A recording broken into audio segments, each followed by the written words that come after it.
Nous sommes dans la transition guinéenne aujourd'hui.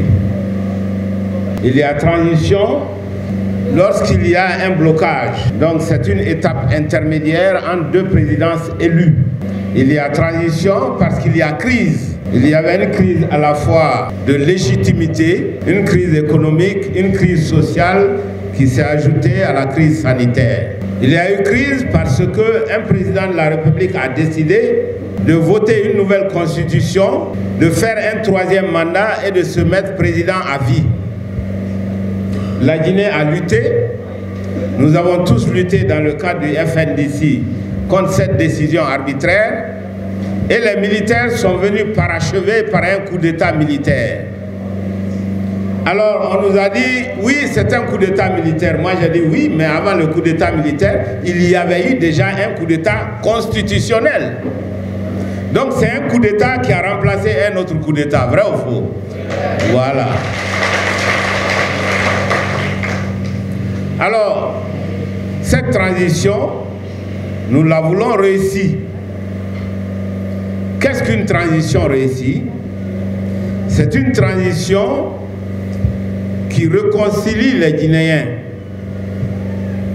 C'est une transition qui doit aboutir à des élections libres et transparentes et acceptées de tous les acteurs politiques. Lorsque ce sera fait dans la paix et dans la concorde et dans l'unité nationale, alors nous dirons oui, nous avons une transition réussie. C'est la raison pour laquelle j'ai dit que nous, les hommes politiques, nous devons nous servir des leçons du passé, car c'est notre deuxième transition militaire. Malheureusement, la première s'est très mal terminée et nous devons tout faire cette fois-ci pour que la présente transition puisse aboutir dans la concorde, dans la paix et surtout dans l'unité nationale sans frustration des Guinéens. Voilà l'objectif. Et nous devons tous travailler dans ce sens. Maintenant, pour que cette transition puisse réussir, il faut un certain nombre de choses. Nous avons dit que la transition doit aboutir à des élections libres, équitables et transparentes. Mais lorsqu'il y a coup d'État, il y a dissolution de toutes les institutions. Donc le premier travail de la transition, c'est de mettre en place l'ensemble des institutions républicaines. Il faut un gouvernement. Heureusement, nous avons déjà un gouvernement de transition bien équilibré et accepté des Guinéens et qui reflète le visage de la Guinée. Il faut une Assemblée nationale pendant la période de transition qu'on appelle CNT, Conseil national de transition. Tout le monde a suivi les 2 ou 3 semaines. La classe politique dans son ensemble s'est réunie et pour désigner les représentants au CNT. Et je voudrais qu'on applaudisse l'un des artisans, Dr Ousmane Doré, qui a agi en tant que vice-président de la COPED, a joué un rôle éminent dans la réunion des hommes politiques, de l'ensemble de la classe politique pour faire des propositions pour le CNT.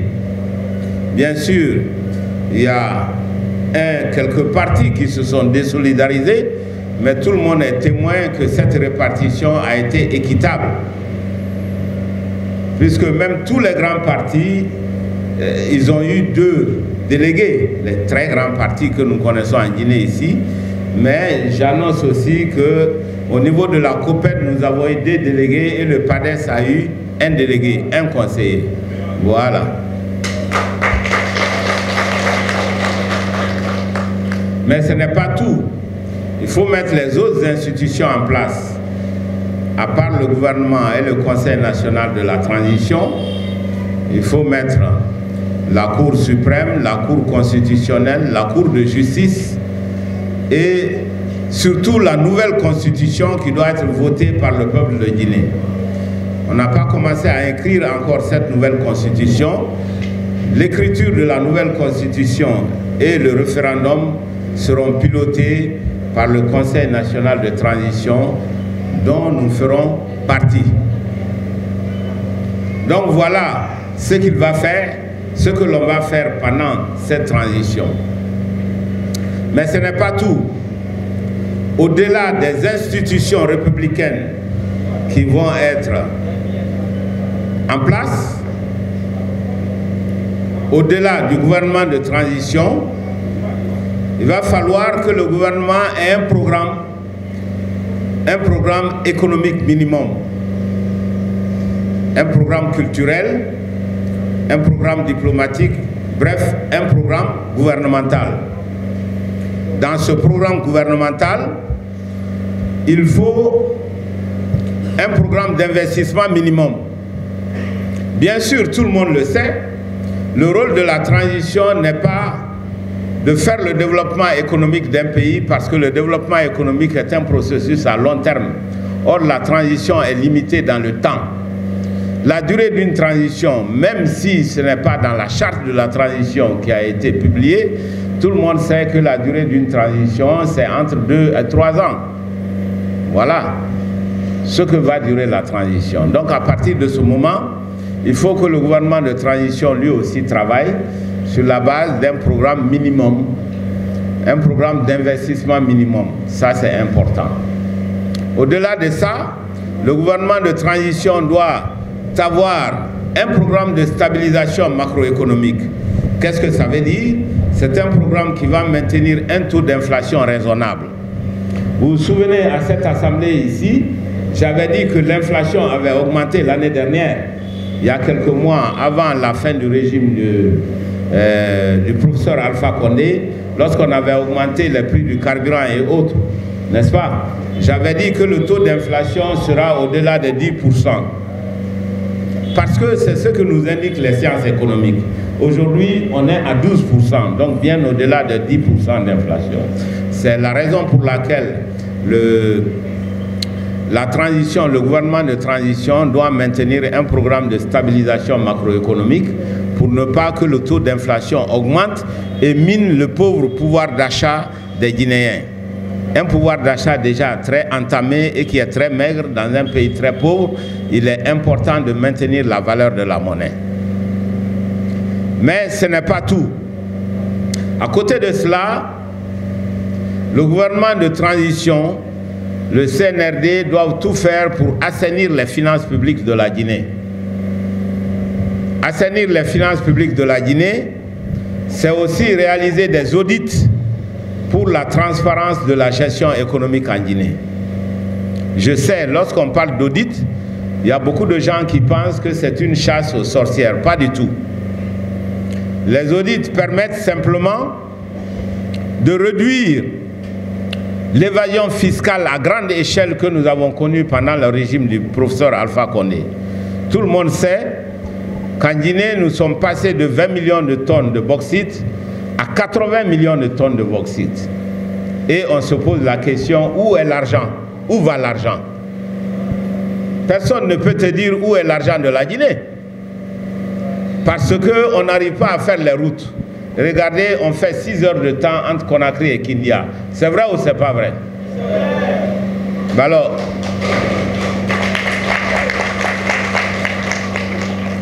où est parti l'argent de la Guinée? C'est de ça il est question. Comprenez? Alors, je l'ai dit, nous avons 3 manières de faire, 3 axes essentiels dans cet audit que nous devons faire obligatoirement. D'abord, l'audit, ce n'est pas une option, ce n'est pas un choix, c'est une obligation. Pourquoi c'est une obligation?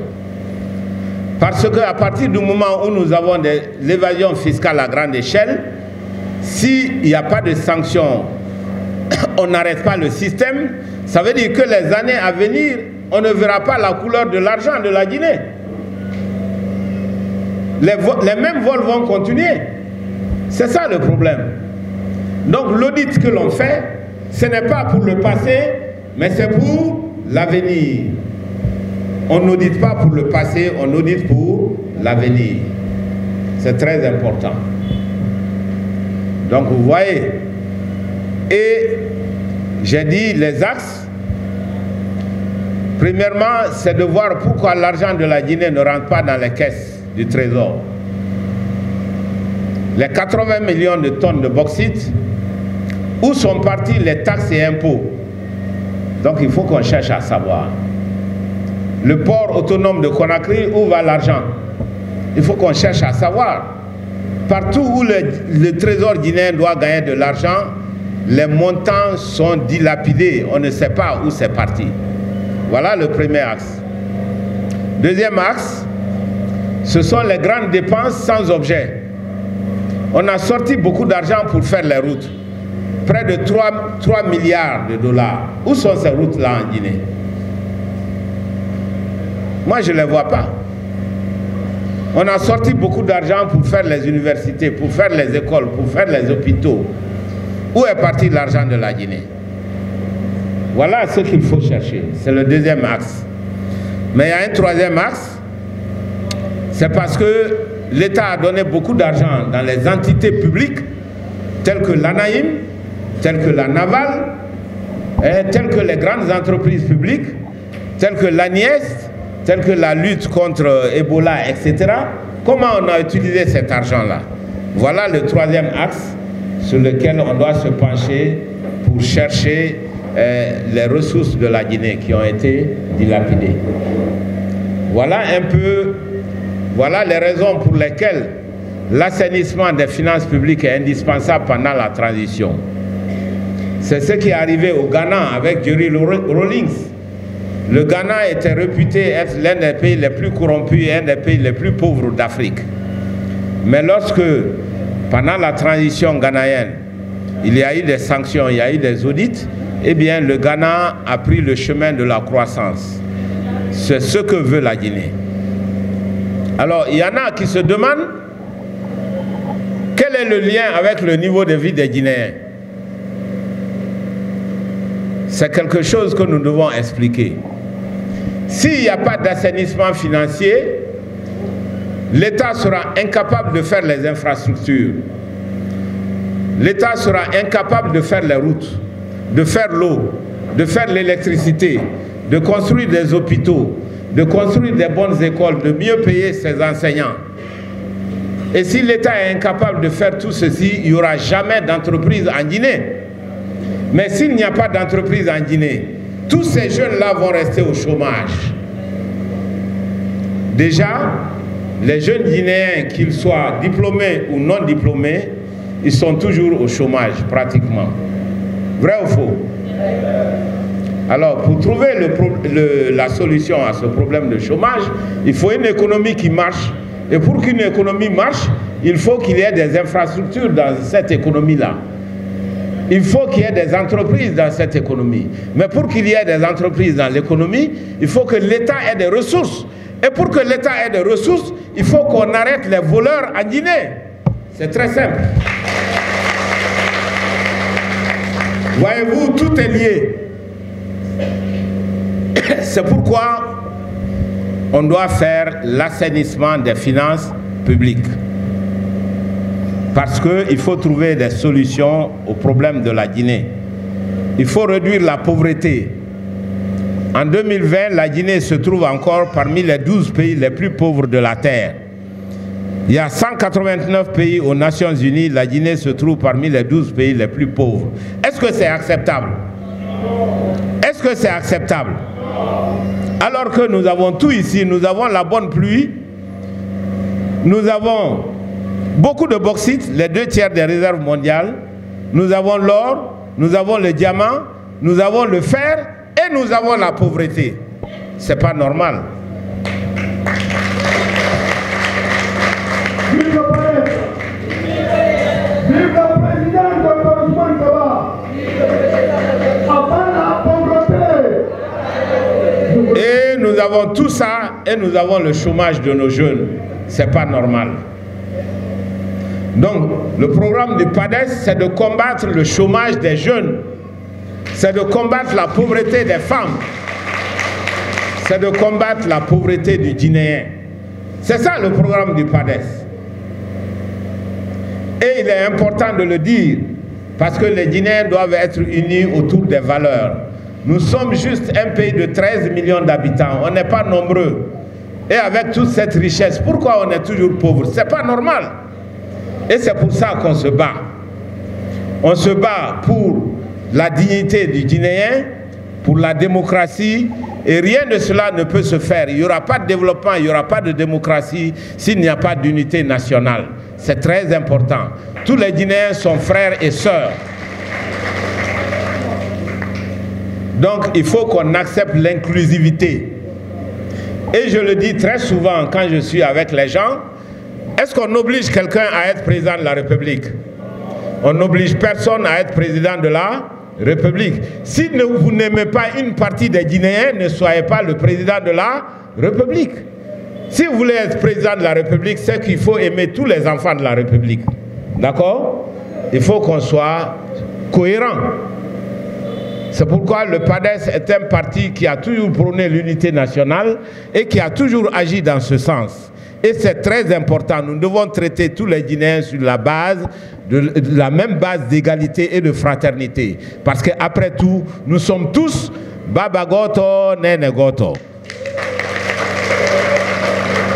Tous les Guinéens, nous sommes Baba Goto, Nene Goto. Il faut le savoir. Vive le PADES! Vive la Guinée! Je vous remercie. Merci, Monsieur le Président, le Président de la République, à son excellence, Dr. Ousmane Kaba. Merci beaucoup. Merci à l'Assemblée. Merci.